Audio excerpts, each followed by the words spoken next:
let's see, I teach 1010 and I have taught 2020, and I'm working on a special topics course, And what is that? 320. It's going to be called The Divine in the Arts, and it's focusing on, obviously, like the title suggests, different understandings of and expressions of, different notions of God and the divine in a variety of art forms. I'm really interested in God. I just really am. It's something that's always just sparked my interest. Like some people just aren't, I just am. And it's just a question. It's always been an interesting question. That's sort of part of me. Like it seems relevant to my being. You know, this question of a higher power or a relationship to a higher power. And so often when you're teaching humanities, right? I mean, you know this, it's expressed over and over and over again. So many art forms in their origins were about people trying to work out their relationship with a higher power. And that really resonates with me. Not that by any means all art does that, but a lot of art does, is human beings trying to figure out, you know, they're trying to understand their own situation a little bit better. If they have any relationship to a higher power, if there is a higher power, if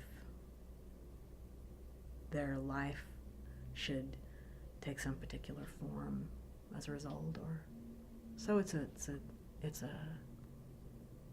topic that interests me, and I'm interested in how other people think about it too, and other artists and how they want to answer that question or seek clarity about it or whatever, express their feelings about it. I mean, I'm doing research on it right now, and for instance, I found a terrifically interesting article about Rothko's chapel, and I'm really interested in how certain artists, like Rothko's a good example, saw a real spiritual significance to their work. And I'm interested in how that can be frustrating for my students or missed by my students, how they can look at the work and say, I don't know what this is, and this is nothing. And even if they're very religious people. Yeah. But Rothko was, for him, what he was doing was so significant. And I choose that word carefully, like it was significant, it was meaningful, it had meaning. And it's hard. It's hard to it's not ready meaning. It's not readily apparent. Well, there's probably an ugly answer and a pretty answer. And the ugly answer is probably like, I really like to get up in front of people, and I really like words, and I like finding the right words. That's a real kick for me, to find just the right words to express myself, and it's a thrill to have that exchange with a group of people. I like it as much as I like acting. It's almost more direct. The one thing that's better about acting is that those perfect words are put into your mouth. Whereas as a teacher, you have to find those perfect words. But it's quite thrilling when you do. And you feel that connect with the students, and you see their head cock and their eyebrow raise, and they've understood something, or they've loved something, or they've cared about something. That's pretty exciting. I love that. That's a real drug. So I was, of course, sort of confessing and liking to put myself in that equation. And then, there's kind of a pretty side of like, that feels good to do that for people, to turn them on to things that they didn't know about, that are great. I really like to, this is sort of weird, but I like to show my students respect. I don't know, oddly, I feel like maybe we're in a world where there's not enough respect shown, and they're kind of surprised to be on the receiving end of respect. And I don't know, I'm really talking just off the cuff here, but I feel like my students, a lot of them, are sort of, I don't know, just sort of surprised by that. And so I like to create a classroom where there's lots of credit given to students. I like to see students thrive and get excited by being given credit and being given the opportunity to think and articulate themselves, and that's exciting. I don't know. It's a hard answer to come up with about why we teach, why I teach. I think mostly that first one. I think I got it on that first one. I really like that living exchange, and with teaching, so often I don't know where it's going to go, or I want them to come somewhere with me. And lots of times I'm frustrated. I'm like, oh, that didn't go so well. But sometimes when it works out, it's thrilling, it's exciting, it's like a drug. I really dig words. I dig words that are put together well. So probably undoubtedly more than images. Yeah, there's something about words for me that does it, even more than images. It showed in my directing too. When I would direct a piece of theater, my strength was with the words, my weakness was with the pictures, and I think that's a death knell for a director, because I think you've got to think in pictures, and I don't know. I don't see things like that. Like, I don't know how to decorate my house, but I know how to make it meaningful. I know how to put things around my house that make it significant. Meaning, words, yeah, literature. I love figurative language, because words often fail, but figurative language finds a way to transcend. You have a couple of examples? It is the East and Juliet is the sun.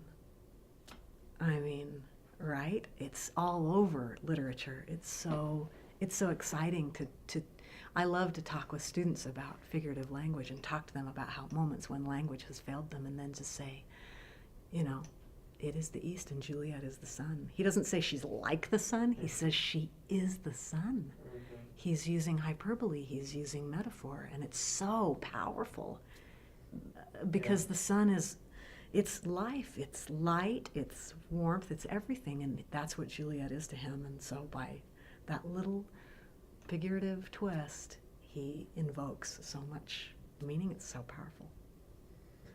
Do you find that many of your favorite combinations of words are in Shakespeare plays? Well, that's my degree is in a couple of my degrees are in theater, so I've loved Shakespeare. I have loved Shakespeare, and but other plays too. I like Arthur Miller, and I love. There are some contemporary plays that I really love too, to take to classes, like Margaret Edson's Wit, and then poetry. I like poetry. We read E. Cummings, and even Robert Frost, and some that's older, some that's newer. I like children's verse too. Jack Prelutsky. It's lighter, but it's I think it's wonderful in the way it captures a playfulness, and so I'd have to say words nicely put together is the cultural product that really sends me. Because there's this talent to be able to put those words together, and I've loved when I've gotten to speak the words of William Shakespeare or George Bernard Shaw. Those would be a couple. Shaw, when I got his words just right, it was really exciting. And actually, say more about that. When you say got his words just right, what do you mean? Oh, well, as a performer? Yeah. Like his play, for instance, Arms and the Man. Getting to play Raina in that play, and he created this woman who just doesn't see something. She just has a real blind spot, a real big blind spot. And he created her really perfectly, where she just misses a whole part of the equation. And it's really thrilling to be able to put that person together and working with him create this person that just misses something, so that the audience can then see it and say, oh my gosh, she misses this, you know. So that's really exciting, to work hand in hand with someone so talented, and they need you. He needs me to, you know, do this. So that's great. That's a great partnership. I still remember. And there's this one scene in Arms and the Man where I don't know if in the story of Arms and the Man, Raina is this Bulgarian privileged child, essentially. She's in a home with plenty of money, she's wealthy, right? And there's this revolution going on, and in the middle of the night, this one night when the play opens, this guy named Blunchley enters their home, right? And he's a soldier, and he's running from the battle, and he's everything that she's blind to. Like, she has this very heroic notion about the way soldiers behave, and Blunchley is simply running for his life, and he is the reality, she's the fantasy. And it was really fun to play that fantasy. There's this one part where she's telling him, and she's being extremely condescending. Her worldview is just very skewed, but the whole audience is on the side of Blunchley, so it's really fun to play this other part of the equation. She says to him at one point, we have a library. And I loved just laying that out there very delicately and in this way for him, and it gave the actor who was receiving it just this opportunity to just roll his eyes and you know, just help the audience see how little this woman really got it. But that was fun. And then, you know, performers that I've loved. I mean, I guess right on top would be somebody like Kate Hepburn, who was an idol of mine, just because she had it all. She had it both. She had the words and the skill with words, and then she had the great emotional power, and you know, she was thinking and feeling at the same time. And yeah, I liked. She was an inspiration. Yeah, I think yes. I think yeah. There's this other. Sure, I think there's this other thing, and if you can turn yourself over to it, it becomes so exciting. It's so dangerous, and that's what maybe is the terrifying part of acting, because it's really really opening yourself up to the unknowable.